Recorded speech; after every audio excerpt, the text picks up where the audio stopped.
Welcome to the Slop Farm. Enjoy the video. You begin by getting access and minimizing friction.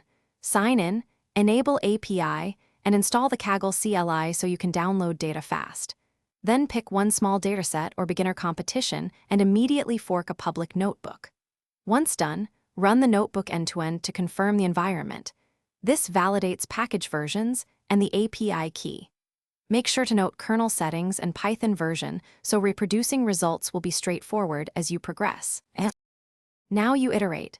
Start with exploratory data analysis, inspect missing percentages and distributions, and document key anomalies.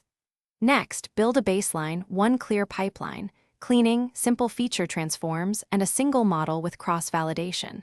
Once you have that baseline, add one change at a time and rerun validation. This isolates impact. Use Kaggle notebooks and commits to preserve runs, and name experiments descriptively so you can compare scores. If a change hurts, revert and analyze the difference. Don't accumulate untested edits. For finalization, retrain your best pipeline on the full training set using the cross-validation parameters that performed best.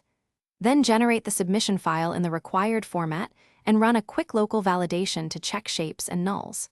Submit and monitor leaderboard. If your public versus private score deviates or results worsen, debug systematically.